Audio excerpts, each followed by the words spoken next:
Jangan lupa subscribe, like, komen, dan share YouTube TVRI Bengkulu. Dan nyalakan loncengnya ya. Ya pemirsa, kembali lagi tentunya di Dokter Kito bersama Kita Sehat.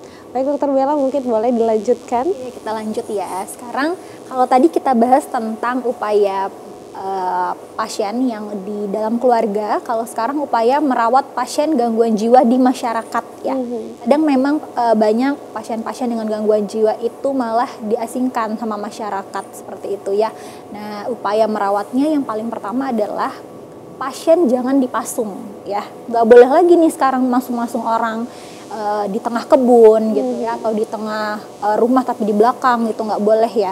Jadi jangan dipasung, karena sebenarnya memasung itu adalah sama artinya dengan merampas hak hidupnya gitu ya. Biarkan aja kalau misalnya memang gangguan jiwanya memang berat, maka konsultasikan ya, masukkan ke rumah sakit jiwa. Jadi nanti dapat pengobatan di sana, jangan dipasung gitu ya.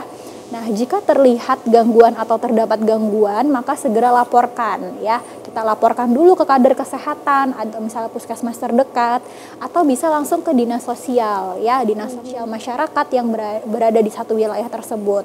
Dan kalau misalnya memang nih pasiennya sudah dinyatakan sembuh ya, jangan dijauhi atau dikucilkan ya. Kalau sekarang itu yang paling banyak, padahal dia sudah dapat pengobatan terapi dengan baik gitu ya, tapi waktu kembali ke masyarakat malah dijauhi, malah dikucilkan sama masyarakat ya, itu nggak boleh.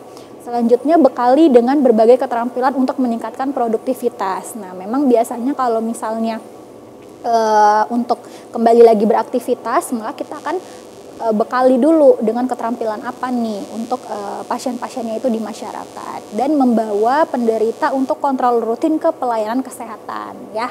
Jadi nanti walaupun sudah keluar misalnya ada pasien gangguan jiwa yang sudah kembali ke masyarakat gitu ya, tapi tetap aja penderitanya juga harus tetap kontrol rutin seperti itu. Nah, kenapa penting kesehatan mental itu? Ya, jadi karena kesehatan mental yang baik itu dia mampu menciptakan pandangan yang positif, baik untuk dirinya, untuk diri kita sendiri ataupun orang lain. Ya. Jadi kita sebenarnya lebih ke memberikan afirmasi positif tadi, gitu, ke diri sendiri maupun ke orang lain. Ya. Dan cara menjaga kesehatan mental yang pertama adalah terbukalah pada seseorang, tapi orang yang dipercaya ya. Jangan nanti kita terbuka sama orang, semuanya kita ceritain ke orang, tapi orang menceritakan hal lain itu ke orang lain ya. Jadi memang kita punya circle yang memang kita percaya. Selanjutnya, olahraga untuk menjaga kesehatan badan ya. Itu untuk juga secara fisik maupun secara mental, olahraga penting. Makan makanan yang bergizi, yang enak atau yang disukain ya. Itu juga meningkatkan mood ya, kalau istilahnya meningkatkan mood kita gitu. Terus juga katakan atau afirmasi hal positif pada diri sendiri, dan atur prioritas dan atur jadwal ya. Jadi memang untuk menuju kesehatan mental yang baik itu kita memang punya prioritas hidup atau tujuan hidup berikutnya itu apa gitu, dan kalaupun gagal kita punya plan selanjutnya. Nah, ini juga ya, yang terakhir adalah mencapai jiwa yang sehat ya. Mencapai jiwa yang sehat itu banyak banget sebenarnya. Yang pertama, bergembiralah ya. Jadi kalaupun ada masalah, ya udah kita harus enjoy untuk masalah itu sendiri, berpikir positif tentang masalah itu sendiri. Terus juga berpikir positif, terus juga kita harus itu ya, amati dulu nih masalahnya apa. Ya, misalnya amati masalahnya apa, terus kita punya seseorang tadi atau support system. Yang paling baik yang pertama itu adalah keluarga. Ya, keluarga yang paling baik, atau kita punya circle-circle tertentu, misalnya kayak teman-teman yang memang orang kita percaya, seperti itu. Sama ini juga coba untuk fleksibel ya, berbuat sesuai dengan minat dan kemampuan ya. Terus kita juga harus tahu nih plan tadi, plan B, plan A. Selain itu tetap bertakwa kepada Tuhan Yang Maha Esa. Itu yang paling penting ya. Itu yang paling penting ya dok ya. Oke, itu aja untuk bahasan mencapai jiwa yang sehat hari ini. Baik dokter, silahkan untuk kembali. Nah, ini juga sepertinya memang banyak sekali faktor-faktor ya dok yang bisa mempengaruhi dan membuat seseorang itu bisa stres hingga gangguan jiwa. Nah, tapi mungkin nih dokter Lisda bisa jelaskan nih terkait bipolar nih dokter. Ini kan kayaknya memang adalah gangguan kejiwaan tapi yang bisa dikatakan belum tahap yang berat gitu ya dok ya. Nah, itu kan katanya juga bisa sembuh juga nih dokter, bisa diredap juga. Itu sebenarnya seperti apa sih dokter? Oke, jadi kalau kita berbicara bipolar, sebenarnya bukan nggak berat ya, karena bipolar itu nanti akan ada klasifikasinya lagi.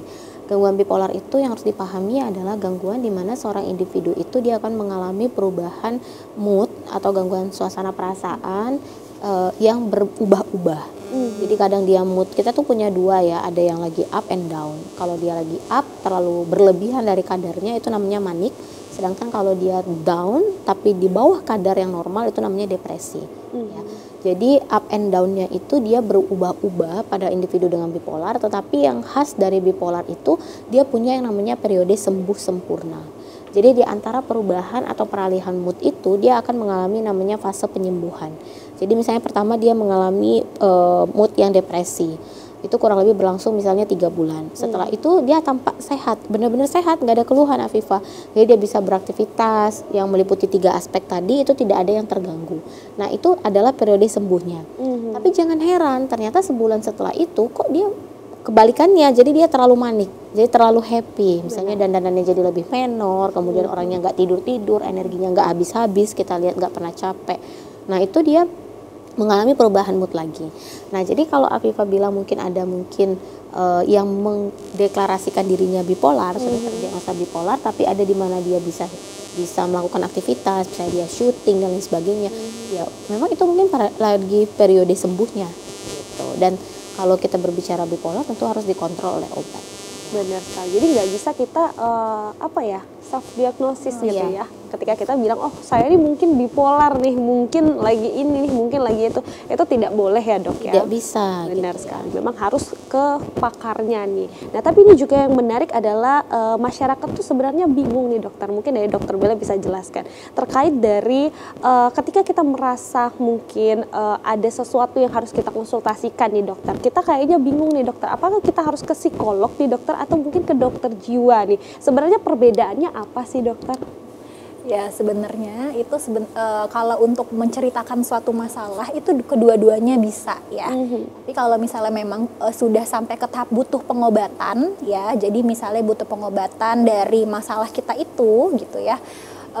Itu harus ke psikiater, ya, ke dokter spesialis kedokteran kejiwaan gitu. Tapi kalau misalnya untuk konsultasi tentang masalah kayak kita pengen curhat atau misalnya pengen ada solusi dari orang lain gitu ya, pandangan lain dari keduanya gitu, itu dua-duanya bisa. Jadi mau ke psikiater bisa, ke psikolog bisa. Dan biasanya psikolog juga nanti akan mengarahkan untuk ke psikiater kalau memang sudah butuh pengobatan gitu. Baik, jadi artinya jangan pernah lagi dikatakan kayak malu gitu ya dok ya. Betul. Atau mungkin jadi tabu gitu ya dok ya, tapi itu adalah sesuatu hal yang biasa sebenarnya ya dok ya, untuk apa? Untuk kesehatan kita semua. Mungkin terakhir nih dari dokter Bella gitu ya, untuk himbauan nih kepada masyarakat untuk tidak malu gitu ya dok ya, untuk bisa memeriksakan kejiwaan ke psikolog atau mungkin ke dokter jiwa. Jadi untuk pemirsa TVRI, jadi ya kesehatan mental kita itu adalah yang tahu itu diri kita sendiri ya. Kapan kita butuh untuk bercerita, kapan kita butuh pertolongan dari orang lain ya. Dan untuk konsultasikan kesehatan jiwa itu sendiri bisa dari yang pertama itu misalnya ke vaskes pertama dulu ya. Ke vaskes pertama ke dokter umum itu bisa. Nanti dokter umum sendiri akan mengarahkan nih. Bisa ke psikolog atau mau ke psikiater. Kalau sudah butuh pengobatan harus ke psikiater, dan jangan pernah malu untuk bercerita ya, jangan dipendam sendiri gitu.